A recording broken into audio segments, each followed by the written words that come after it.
Join us at the Pahrump Nugget Hotel and Casino with the #1 gaming experience and entertainment. The Pahrump Nugget has the #1 dining experience at Stockman Steakhouse, Golden Harvest Cafe, and the Gold Miners Buffet. Come get your game on at the Pahrump Nugget Hotel and Casino. News 46 is brought to you by Healthcare Partners. News is also brought to you by Comfort Hospice Care, where we give our patients and their loved ones peace of mind, knowing we provide the highest quality of care 24 hours a day, 7 days a week. For more information, call 775-751-0349. News is also brought to you by Hope Cancer Care of Nevada, providing quality cancer care in a spa-like setting. We are Pahrump's only chemotherapy center. Call 1-800-881-4226. News 46 is also brought to you by the Pahrump Nugget Hotel and Casino. Located at the intersection of Route 372 and Highway 160, you can call the Pahrump Nugget at 775-751-6500, or you can visit their website at www.pahrumpnugget.com.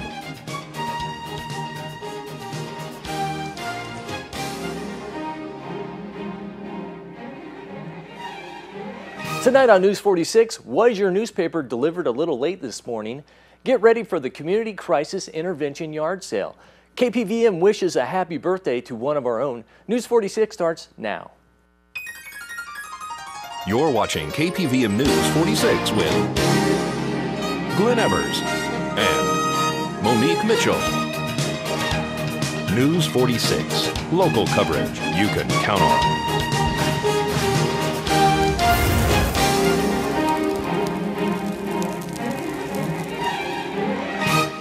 Good evening. It's Friday, March 1st, 2013. I'm Glenn Evers. Monique Mitchell has the night off. Yesterday afternoon, an explosion caused 2 men to be transported via Mercy Air from an old mine in Esmeralda County. The explosion caused by a dynamite occurred adjacent to the Hard Luck Mine and Castle near Scotty's Castle. News 46 spoke to the owner of the Hard Luck Mine, Randy Johnston. Johnston confirmed the explosion. He said that it occurred adjacent to his property at the Big Blossom Mine. He added that one individual was critically injured, but both were airlifted to separate medical facilities. One person was taken via Mercy Air to a Tonopah hospital. The other was airlifted to Las Vegas. He said a crew from Montana was using dynamite to clear the side of a mountain that was being prepared for a metal building to be erected.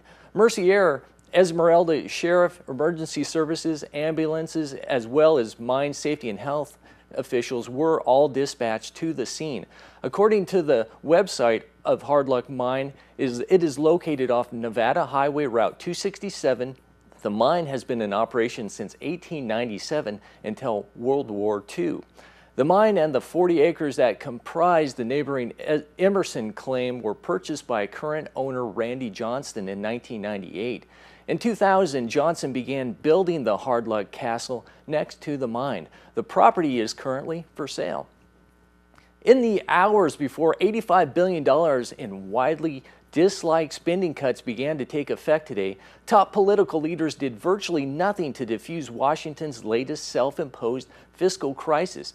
Democrats blamed Republicans, Republicans blamed Democrats, and both sides prepared for the next showdown, a possible government shutdown on March 27th. The full impact of the cuts aren't expected until April at the earliest. The cuts in the amount of roughly 9% for broad range of non-defense programs and 13% for the Pentagon over the rest of the current fiscal year, which ends on September 30th.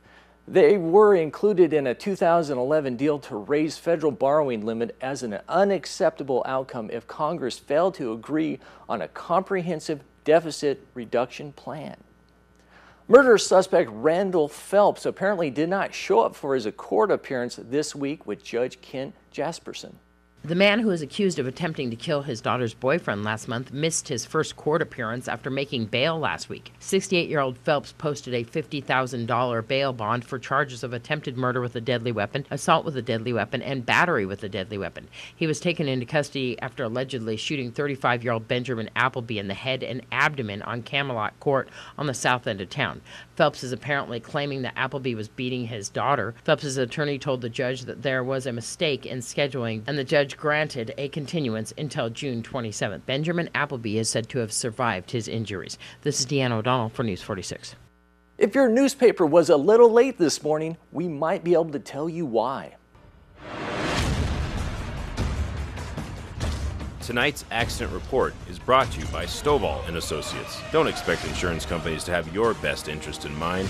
Stovall & Associates cares. Let us help you if you have been involved in an accident.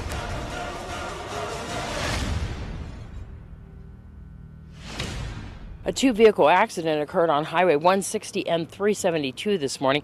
This between a compact vehicle and a Pahrump Valley Times delivery truck. Nye County Sheriff's deputies and Nevada Highway Patrol, as well as Pahrump Valley Fire and Rescue, all arrived on scene.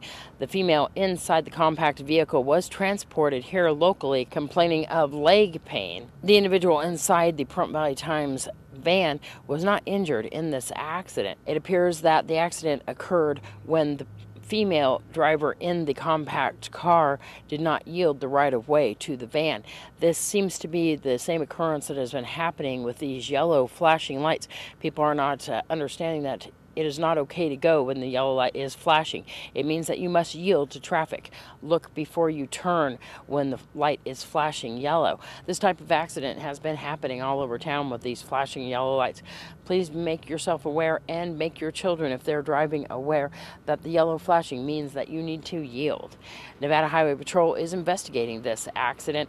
As far as the Pahrump Valley Times delivering their newspapers there this morning, they did have another driver come and deliver those newspapers, although they were a little bit delayed. This is Deanna O'Donnell for News 46. As we head into our first break, let's join Jeff Simmons at the Pahrump Nugget. Hi, I'm Jeff Simmons, the bingo director here at the Pahrump Nugget Hotel Casino. On our stage bar tonight, we got a new band called Fast Company, so come on down and check them out. And we'll just step right into bingo. We'll start with Lakeside. We're continuing the old school bingo through the month of March, so that's every Friday, Saturday, and Sunday at 1, 3, and 5. Everybody's welcome. Come and check it out. It's a lot of fun. And Kathy over at Gold Town is also going to keep paper only, no split pots every day at 11 a.m. and then double punches at the 1 p.m. So come over and see Kathy at 11 o'clock. And here at the Nugget, we got a lot of stuff coming up in March. We got our special. We got an Easter special at the end of the month, 31st. And that's specials at the 1 o'clock and 7 o'clock sessions with the higher payout special drawings. And then on the 30th will be our end of the month drawing. So we switched that around because of the holiday. And then we also have our lower buy-ins every day. I'm going to continue to 7 p.m. So we got lower buy-ins every day at the 11, 1, and 7 p.m. And also all day on Sundays and Mondays. So come on down. I got a lot more stuff at the Nugget. So come on down, check it out, and be glad to see you. All right, bye-bye. This portion of the news is brought to you by Children's Dentistry of Pahrump, specializing in sedation dentistry, now accepting adult patients. Call now for free IV sedation with dental implant, 751-2184. Welcome back to News 46. National Security Technologies, the company that runs the Nevada National Security Site, has joined forces with the University of Nevada, Las Vegas, and private industry to develop new sensors that will be more effective in detecting radioactive materials that terrorists might try to smuggle across U.S. borders or into major cities. The new sensors employ developed nanotechnology that seeds plastic with detection materials that are highly sensitive to the presence of radioactive materials and more capable of identifying the type of material involved. Existing sensors materials are either too expensive to manufacture and maintain, or they have limited ability to distinguish between materials that are dangerous and non-threatening materials. The national security experts are concerned that terrorists might try to smuggle into the country a device or material to make a device that will either disperse radioactive materials or create a nuclear blast. Pastor Ron Fairbairn invites the community to a yard sale next weekend. A yard sale is going to be held on March 9th at the Nye Communities Coalition there on West and Wilson Street. We're going to speak to Pastor Ron Fairbairn. We're from the Nye Communities Coalition, NYECC, and we're doing our community yard sale. And that's coming up on the 9th of March. And it's one of the things that we do to help the people in need in this community. So this garage sale is going to help with exactly what? Okay, all the funds right now are going through the Family Resource Center, and all that the families that are really in need. We recently spoke to Sandy Tucker about this, and she's part of this group too. You guys were taking furniture donations, and she's storing them there at Acme Feed for this same purpose too as well. Yes, it is. And you can also call Acme Feed, and that they will arrange a pickup time. But then also they've given us an area that you can bring your own items to. In fact, on March 8th, from 9 till 3, you can bring your items right to the Nye Communities Coalition. You also have these little jugs that you're putting out around town. Tell me about those. Well, this is called Change, Give with Your Heart. And so the different businesses are letting us put them there. And all the money that is raised from this will go to the Family Resource Center. And so if you would like a donation jug, just give me a call at 910-9995, and I will make sure that you are able to get one. Are you still taking donations for this garage sale coming up? Oh, yes, all the way till the very last minute. How can people do that? They can give me a call at 910-9995. Once again, the date and time for the yard sale. It will be March 9th, and we're even that morning at 6 a.m. we're still taking donations. Now, besides looking for items to help with that yard sale there at Nye Communities Coalition on March 9th, they are also, of course, taking donations to help the people that are less fortunate in our town. But they're also looking for volunteers to help on that day. If you can help out, give Pastor Ron Fairbairn a call. This is Deanne O'Donnell for News 46. A Florida man fell into a sinkhole that opened suddenly Thursday night beneath the bedroom of his suburban Tampa house. Calling out to his brother for help as he fell, the brother said today. Witnesses heard a loud crash like a car coming through the house. The brother ran into the bedroom as his wife turned on the light to find a large hole in the bedroom. He tried to rescue his brother but couldn't. Police also attempted to rescue the man with no success. He died apparently as a result of suffocation. Sinkholes are common in Florida, according to the Department of Environmental Protection.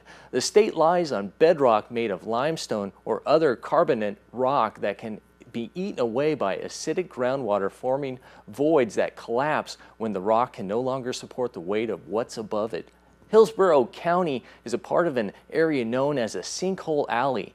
That accounts for 2/3 of sinkholes-related insurance claims in the state of Florida, according to Florida State Senate Insurance and Banking Committee reports. In today's Save a Pet segment, Terry shows us Cooper, who is looking for a place to call home.